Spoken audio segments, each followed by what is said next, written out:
day po sa inyong lahat. Welcome na naman sa another episode ng ating vlog. Ayan. Na kung saan ang topic po natin for today, January 7 pa rin, 2026. Katatapos lang natin gumawa ng isang video natin, na regarding dun sa, ano na yung ginawa nating video, Grim? Sa NCD. Ayun, sa NCD, yung sa Newcastle disease, Ayan. So, ang topic naman natin ay, susunod na topic natin ay tungkol sa kung paano ang pagpapakain sa mga bagong dating na RTL natin. Yan. So, halimbawa, bumili tayo ng RTL, na-deliveran na kayo ng RTL, kararating lang, 16 weeks yung edad. So, paano yung pagpapakain natin? At, gaano karami? Ayan. So, unang-una, pagdating ng RTL natin, syempre, i-unload yan, ilalagay sa mga battery cages natin, sa kulungan, and then, pagpahingahin nyo muna sila ng 1 oras. Ayan. Magpapahinga muna yung mga RTL natin kasi kahit papano, na-stress yan, napagod sa biyahe. Ayan. Lalong-lalo na kapag medyo dumating dyan ng tanghali sa inyo. Ayan. So, kailangan munang magpahinga sila. Ayan. Hindi kasi pwedeng painumin sila kaagad. Dala ng pagpagod ang manok at pinainom mo kaagad, magkakahalak yan. Ayan. So, ang gagawin, magpahinga muna ng 1 hour. After 1 hour, kapag nakapagpahinga na sila, pwede nyo na silang pakainin, sabay, pakainin at painumin ng tubig. Kung wala pa kayong available na mga gamot, gaya ng antibiotics, vitamins, anti-malaria, pwedeng plain water muna. Pero, sinasuggest ko na bago pa man i-deliver yung mga RTL ninyo, dapat nire-ready nyo na po yung mga gamot na ipapainom natin sa ating mga parating na alaga. Nang sa ganon, hindi tayo bara-bara na kapag nakita nyo na medyo may isang sinipon at saka lang tayo maghahanap ng gamot, saka lang tayo bibili. So, imbis na ura-urada na mapainom sila kaagad, madidelay pa yan. Ayan. Lalong-lalo na kapag may mga gamot na sobrang hirap hanapin. Alam nyo, maraming gamot.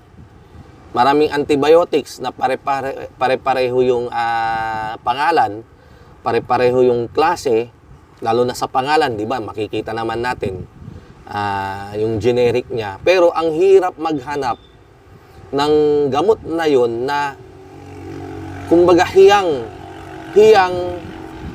masasabi kong hiyang na gamitin natin. Ibig sabihin, kapag yun yung ginamit natin, yun yung ipinainom natin sa ating mga alaga, ay automatic na sila ay gagaling. Ayan. So, ang hirap po ng ganon. Ayan. Kaya nga, bago pa man dumating, bumili na po kayo. Ayan.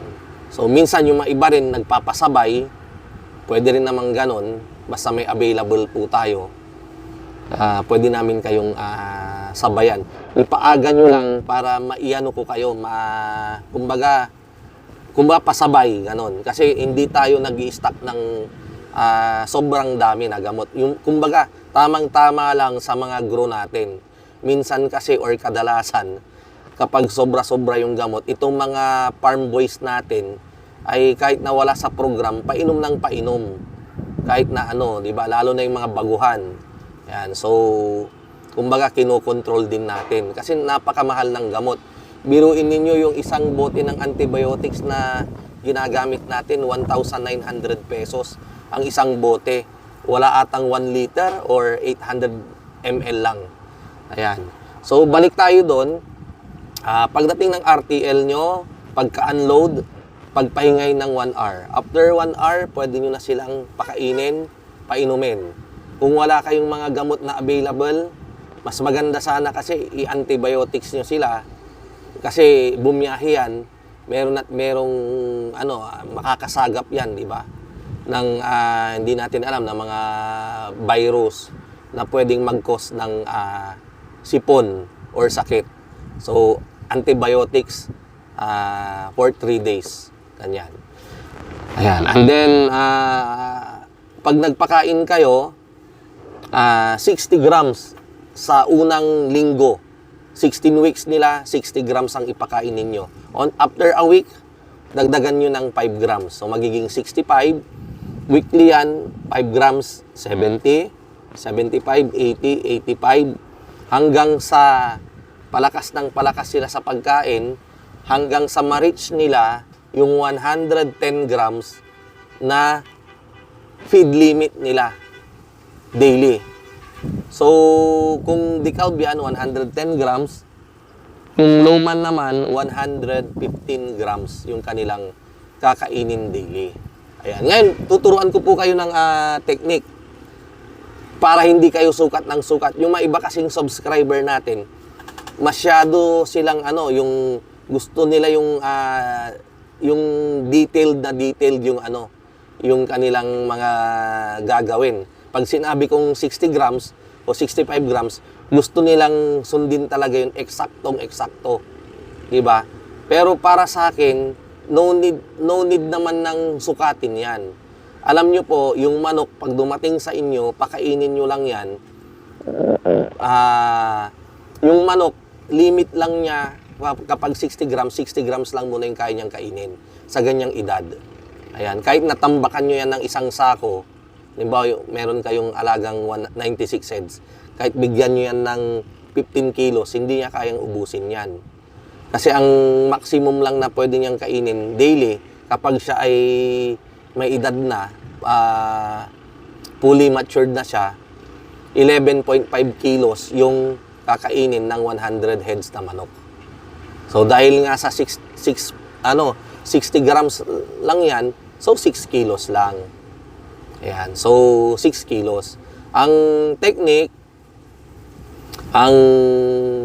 yung 6 kilos na yan, kung wala kayong timbangan, pwede kayong manghiram muna, tapos ilagay ninyo sa isang timba. Kung ito po yung timba, at yung 6 kilos ay sumobra siya sa kalahati ng timba, guhitan nyo lang yan. Guhitan nyo. Understood? Yan yung 6 kilos nyo. Yan. So, ibalik nyo yung timbangan na hiniram ninyo sa kapitbahay nyo kung wala kayong timbangan. And then, daily, yun yung basihan ninyo na, itong guhit ng timba, guhit ng balde na to ay 6 kilos. Ngayon, dahil sa pang 8 days na ng manok ko rito, so kailangan kong magdagdag. Dapat 6.5 kilos. So, dagdagan nyo ng konti. Ayan. So, meron kayong basihan palagi. Ngayon, sakali wala naman to, magpakain lang kayo, pwede nyo namang tansyahin yan. Kapag kinulang, magdagdag kayo. Kapag kinulang ulit, dagdag ulit. Kapag sila ay hindi pa nangingitlog. Ayan. Basta huwag nyo silang bibitinin. Pwedeng sobra, basta yung sobra, yung hindi nila naubos, ipaubos nyo siya kinaumagahan. So, ipaubos nyo muna yun. Huwag muna kayong magpakain. Diba, ang tinuturo ko, ang pagpapakain ng RTL, lalo na yung mga nangingitlog na 6 a.m. Paano naman kung may mga pagkain pa sila sa kanilang feeder? Yan. So, ipaubos nyo muna. Huwag nyo munang lalagyan ng feeds. Yung feeder ng manok ninyo na may feeds pa, ipaubos nyo muna. Ang lagyan nyo muna yung wala na. Ayan. Tapos haluin nyo muna para ubusin muna nila. May nagtatanong pa nga na paano daw yung mga talagang typical na yung powder. Papaubos daw ba yun? Kung sobrang powder naman na yan, mahirapan na yung manok ninyo na tukain yan. So, ang maganda, pwede nyo kunin, tapos ihalo nyo dun ulit sa ipapakain ninyong bagong feeds. Tapos, ipakainin nyo na sila. Didikit yung powder dun sa pellet or dun sa crumble na feeds ninyo. Kadalasan po kasi nung powder, andyan yung mga vitamins na hinahalo doon sa feeds natin kapag siya ay ginagawa doon sa planta. Diyan po kasi sa planta, hinahaluan nila ng mga vitamins, So, sayang din yon. Sayang nga din talaga yung mga powder na yan. So, pwede nyong ipunin, tapos ubud-bud nyo dun sa feeds na nandun sa balde bago nyo siya ipakain. Ayan. So, weekly po yan, pataas ng pataas. Parami ng parami yung ipapakain ninyong feeds. Hanggang sa sobrang takaw na nila kapag sila ay nag-uumpisa ng mga itlog. Lalo na kapag sila ay 23 weeks na. 23 weeks old na sila. Matakaw na sila. Kaya lang, talagang lilimitahan nyo 115 grams yung maximum na ipapakain ninyo sa inyong mga alaga. So kapag yan ay 1,000 heads, ang kakainin nila 110 kilos kapag ito ay decalb. Kapag lowman, 115 kilos daily. Yan yung inyong ipapakain. Ayan. So sana hindi kayo nako-confuse kasi minsan may mga nagkakamali. Akala nila, ang ipapakain sa mga manok nilang bagong dating, 115 grams agad or 110 grams agad. Which is hindi. Nagtataka sila bakit daw hindi nauubos. Talagang hindi po nila mauubos yun. Kasi hindi pa nila talaga kayang kainin yung ganun karaming feeds. So sa umpisa, 60 grams lang po talaga. And then, adjust po kayo weekly. Padagdag kayo ng padagdag. 5 grams. Ngayon, sakaling yung manok ninyo ay nagdagdag kayo, una 60 grams, after a week, ginawa nyong 65 pero kinukulang pa rin, pakainin nyo lang sila, dagdagan nyo, mas maganda po yun. Basta, ang pinaka-technique talaga dyan, huwag nyo silang mamadaliing mangitlog. Huwag nyong pailawan. Kasi kapag pinailawan ninyo, ang mangyayari po dyan, mangingitlog sila ng maaga, pero later on, may paisa-isang mamamatay. Baka hindi nga lang paisa-isa, baka maging dalawa yan, yung mamamatay. So mataas yung mortality dahil sa prolapse. Yung sumasabog po yung kanilang reproductive organ, reproductive system. Yan. So lumalabas po yan, hindi nila mailuwa yung itlog, sumasama pati yung bahay itlog. So, ganun po yung nangyayari. At ulitin ko na naman, meron tayong batch na yung pang-October, diniliberan natin sila. Siyempre, sa isang batch kasi, kung 10,000 talagang marami kayong kumukuha. So, hindi bababa sa 20 kayong individual na kumukuha sa atin, dinidiliberan natin ng manok every batch. So, yung batch ng October, naalala ko, may bumili sa atin, nagpabook, isang general sa PNP, at saka isang kapitan naman, kumpare ko, kapitan sa barangay. 528. Same yung kanilang, nagkataon, same yung kanilang inabil sa atin na RTL. Ngayon, yung isa, si kapitan, dahil first time, maraming tanong. Ganon din yung tao ni General. So, syempre, bawat tanong nila, sinasagot natin. Ngayon, ultimong yung kapag yung naghumuni yung manok, yung pagkakakak, ganon yung sa umaga. Diba sa atin, sanay na tayo din dun eh. Tsaka, sign yun na malapit na silang mangitlog, diba?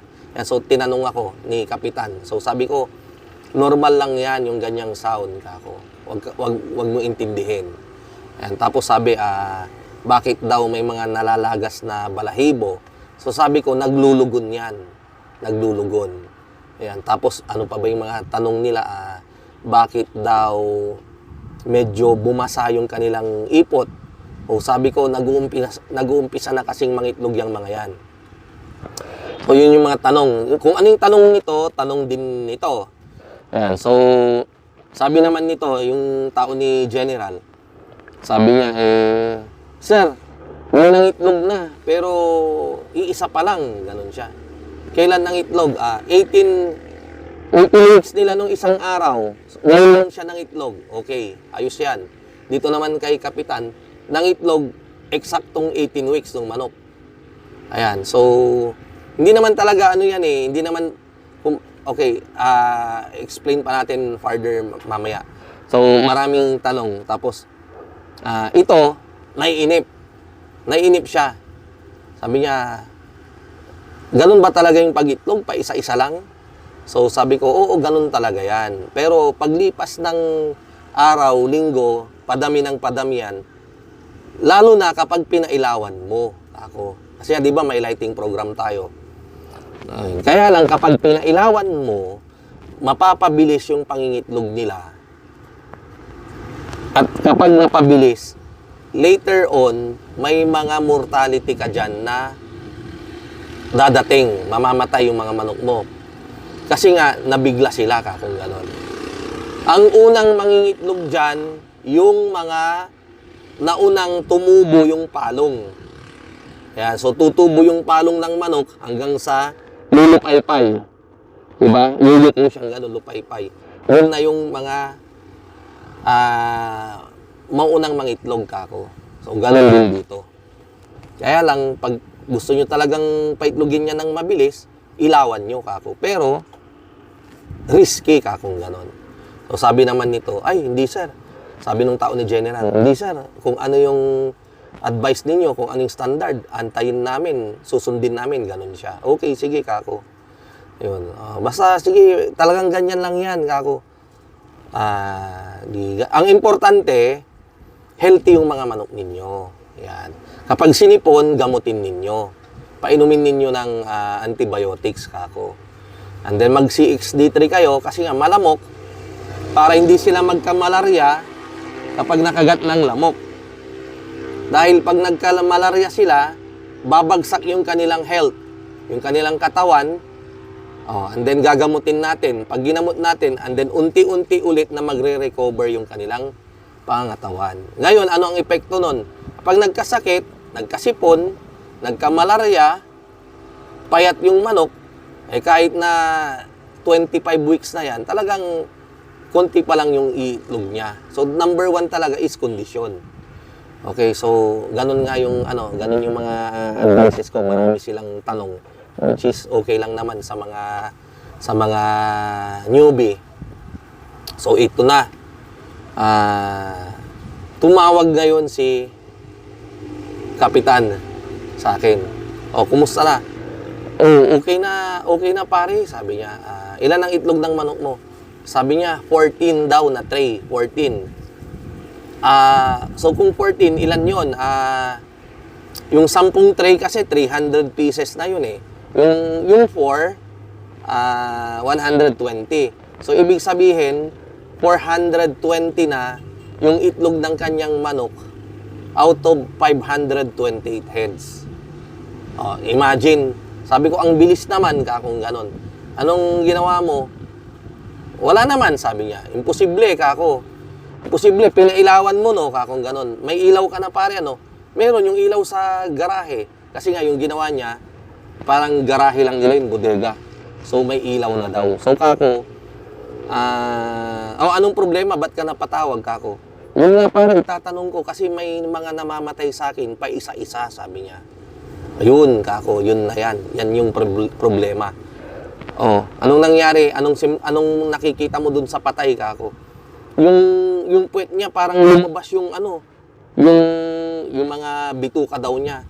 Tapos pati yung itlog daw, minsan daw yung mga namatay, andun lang yung itlog, hindi nakalabas. So sabi ko, yan na yung sinasabi ko na prolapse. So sabi, ganun ba yun? Sabi, oo. Anong gagawin ko? Aburido siya, namamatay daw kasi. So ang payo ko, patayin mo muna yung ilaw, wag mong pailawan. Para kahit papano, yung manok hindi makakain sa gabi, hindi gaanong lumaki yung itlog niya. Kasi kumbaga yun hindi naman tayo bet pero through experience. Kumbaga yung manok, yung daanan ng itlog niya hindi pa sanay. Tapos binigla mo, biglang pagkalaki-laki na kaagad or yung regular size na. So ang mangyayari niyan, na napipilitan, nai-induce siya.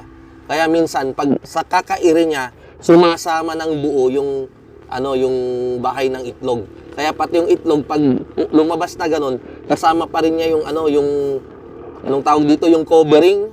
So sumasama yon, and then yun yung nagkokos ng infection. Tutukain yan, tapos mamamatay. Siyempre, nahanginan, hindi na makabalik, so mamamatay yung manok. So, sayang naman, di ba? Dahil sa sobrang pagkainip, minadali para mangitlog na, pero in return, yun tuloy yung nangyari. Okay? So, ganun yung nangyari kay Kapitan. Dito naman sa kabila, tumawag. Okay, sabi niya, "Sir, anong problema, sir? Ilan yung itlog ng manok nyo, kako?"